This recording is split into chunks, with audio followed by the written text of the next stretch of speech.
Today we are going to see the provisions of Motor Vehicle Act. Now the Motor Vehicle Act was first introduced in the year 1939. But there is a subsequent development to automotive industry or automobile industry in respect of the variety of the vehicles, variety of engines propelling the vehicles. It was a period just before the World War II. During the World War II, there were various inventions, and those led to the further development in the automobile sector. In 1987, the Supreme Court in Mohammed Kuni versus P.A. Ahmad Putti expected the government to frame the appropriate rules, guidelines, or make an enactment for compensation to the victims of accident, namely the injuries or the death. So this led to the subsequent enactment of Motor Vehicle Act 1988. It consists of 215 sections and 2 schedules. Thereafter, in 1994, the further amendment was made on the recommendation of the Law Commission, and that amendment dealt with the jurisdiction for filing the claim. The claim can be filed either at where the victim or the injured person or the families of a dead person in an accident reside or carries on business, either of them. So jurisdiction to entertain such kind of claim petitions was made convenient to the victim or the accident sufferers. In 2000, the vehicles were altered to be fitted with the LPG gases, and appropriate legislation was brought to amend the act further. Again in 2002, there were eco-friendly vehicles which came in the market, and that required the appropriate amendment in the statute. Lastly, in 2019, the legislature found that there are totally inadequate or inappropriate punishments to the wrongdoers or the persons guilty for the accidents, and therefore the punishments were increased and categories were made of the first time offender, second time offender, or third time offender. As I mentioned, it consists of 217, not 215 sections and 3 schedules. Now chapter 2 deals with licensing, chapter 3 deals with licensing of conductors or stage carriages, chapter 4 is about registration of a motor vehicle, 5 is a control of the transport vehicles, various kinds of transport vehicles, chapter 6 is about the state transport undertaking. Of various states, there are state transport undertakings run by the government, or even in some cases by local authorities. Then about the chapter 7 is construction equipments or the equipments which are necessary to carry the heavy objects. Chapter 8 is about the traffic, speed limit, weight limit, traffic signal, parking spaces. Now the important chapter as a lawyer are the next chapters. Chapter 10 is about no fault liability. Chapter 11 is insurance. Chapter 12 contains about the claims tribunal. These are the courts adjudicating the claims in respect of the motor accidents. And chapter 13 is about the offenses and penalties. We will now turn to some cases, because I have asked you which branch of law this type of enactment belongs to, which is a substantive law. It is answered that it is a tort. It is correct answer.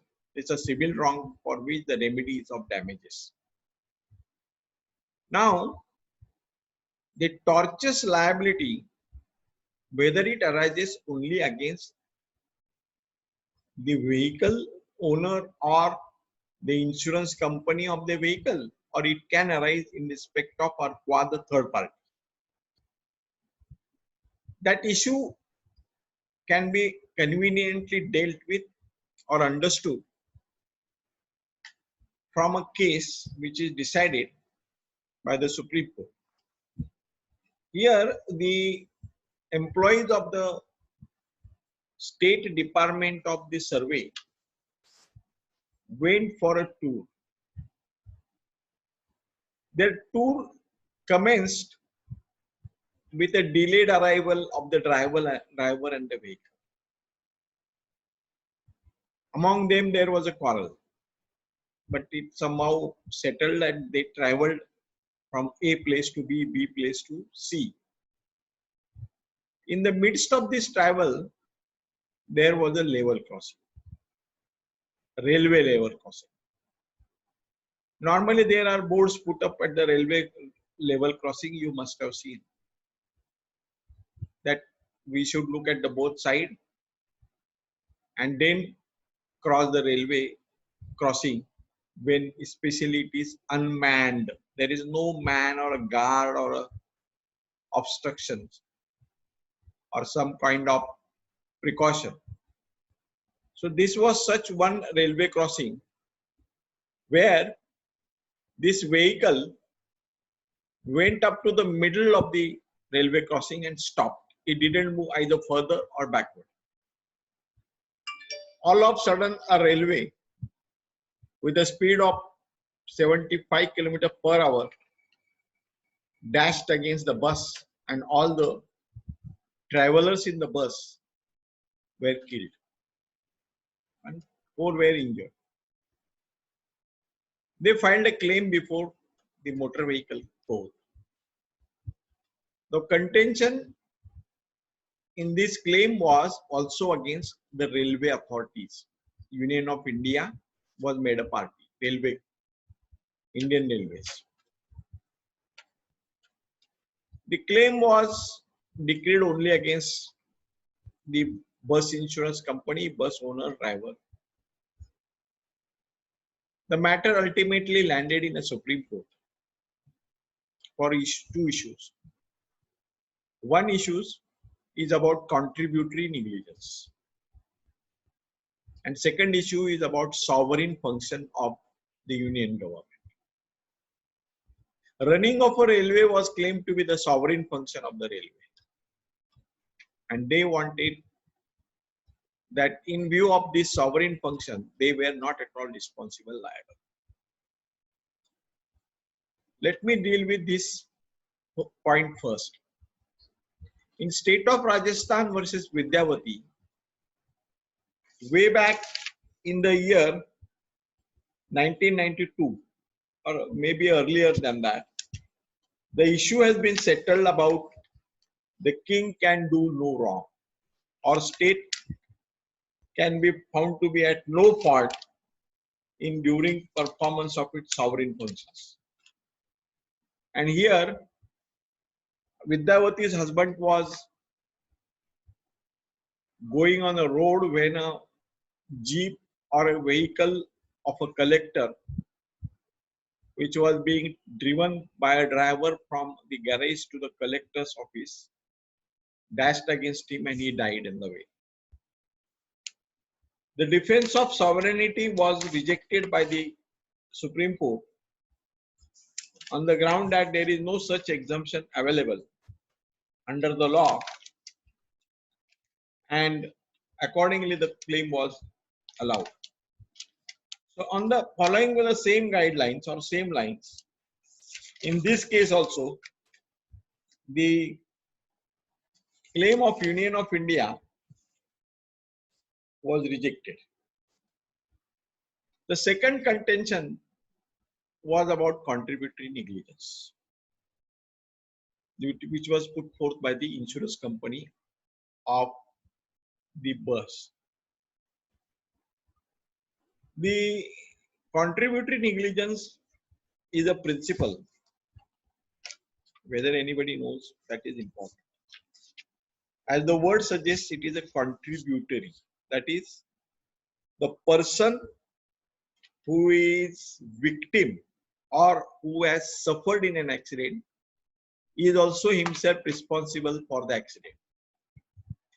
If the legal phraseology is to be seen, it is contributory negligence arises when there is some act or omission on claimant's part which has materially contributed to the damage caused.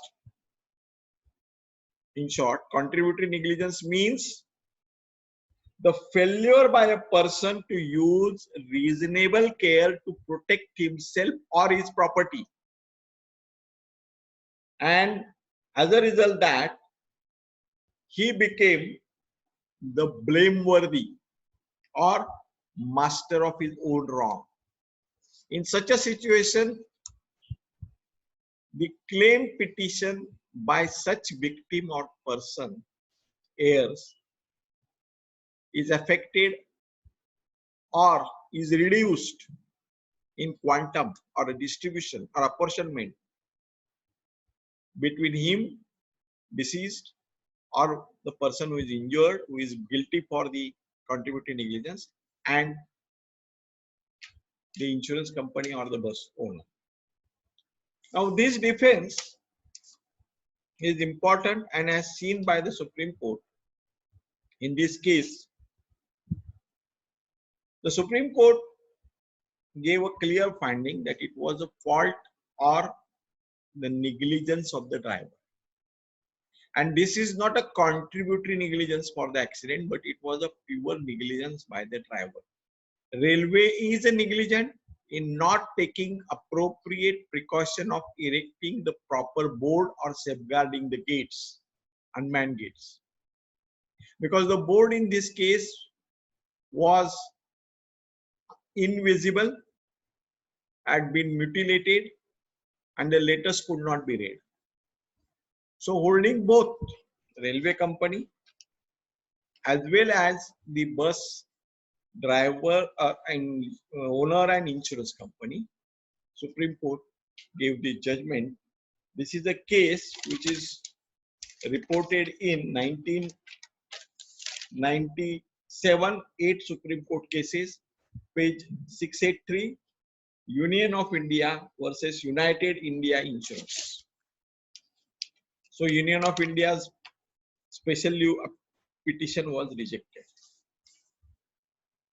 Now, whether there is such a principle of contributory negligence which will help the insurance company or the owner of the other vehicle to totally avoid, deny, or refuse the claim in a motor accident. The answer depends on many factors. One such cases or one line of such cases is in the realm of another principle known as res ipsa loquitur, meaning thereby the thing speaks for itself. These line of cases relate to the cases where in an accident there is no eyewitness, there is no survival. Only whatever is the material available to the court is the Panchanama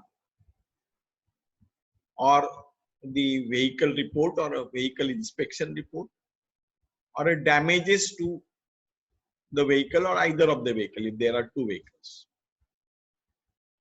So in this res ipsa loquitur, which is actually not a substantive law, nor a rule of evidence, but it is the medium or capital for argument on evidence, caption for argument on evidence. We will go to a case, thereby it will illustrate what is res ipsa loquitur.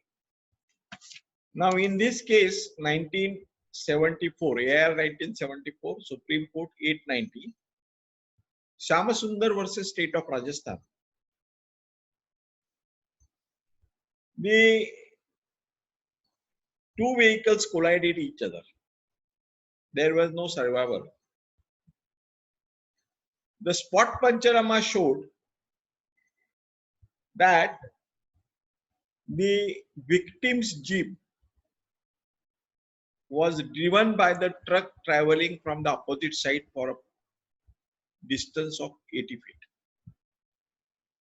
And it brushed the tamarind trees on the left side of the vehicle on its way to ultimate stop.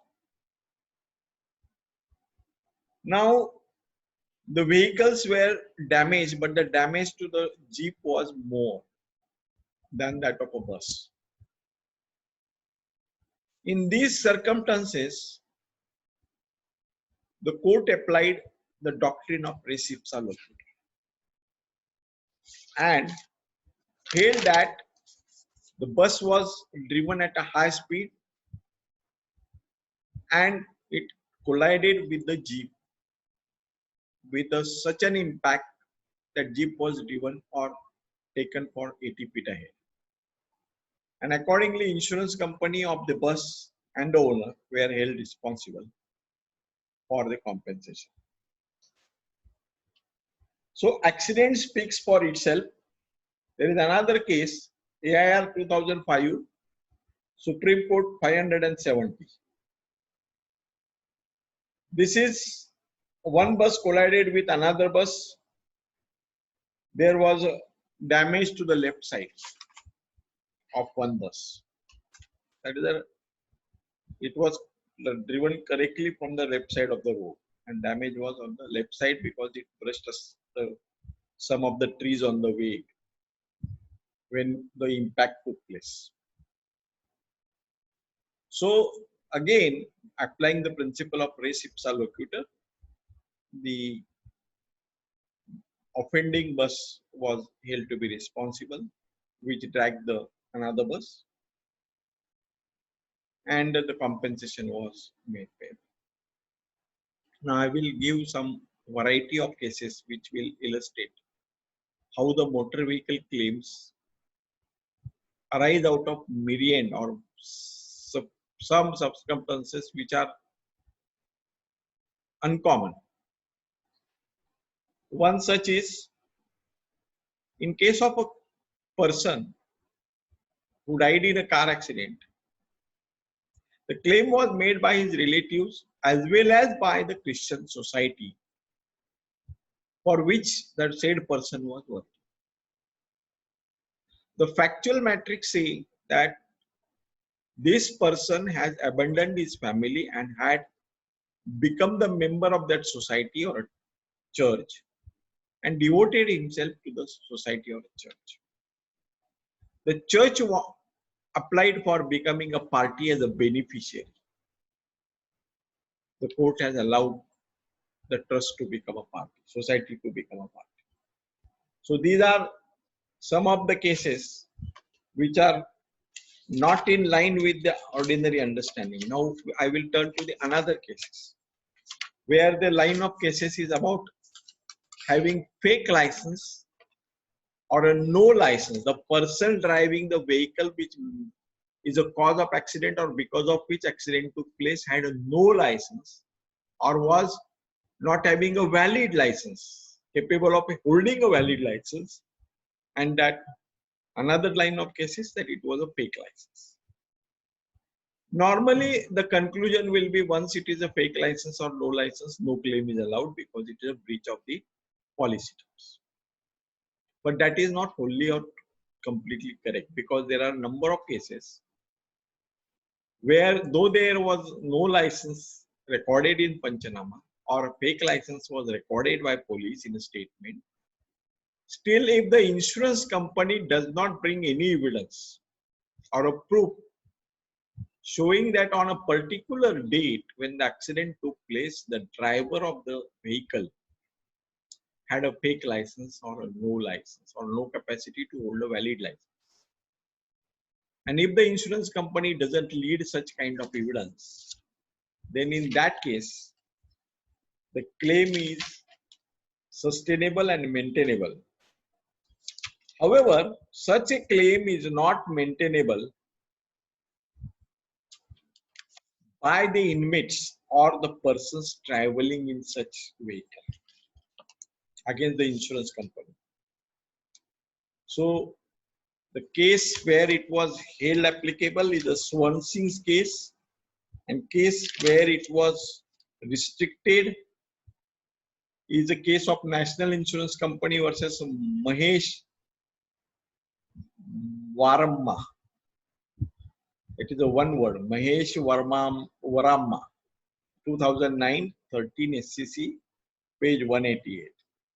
And Swansing's case is 2004, 3 SCC, 297. So that is the line of cases about fake licenses. Now we turn to the case which is another distinct case where three persons were driving on a motorcycle, maybe owner of the vehicle and his two friends.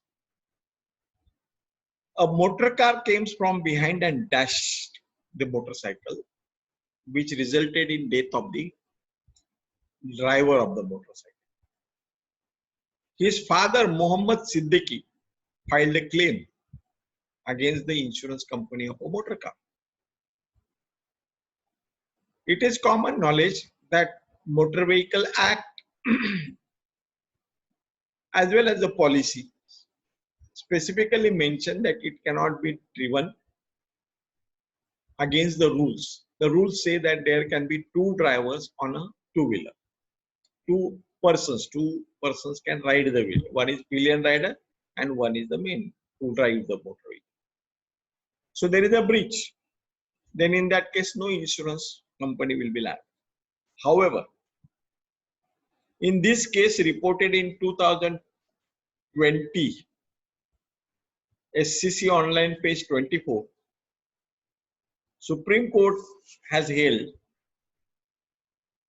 that unless there is a causal connection between violation of the motor vehicle rules and accident, or a causal connection between violation and impact of accident on victim, the insurance company's liability cannot be ruled out. So in short, insurance company will be liable.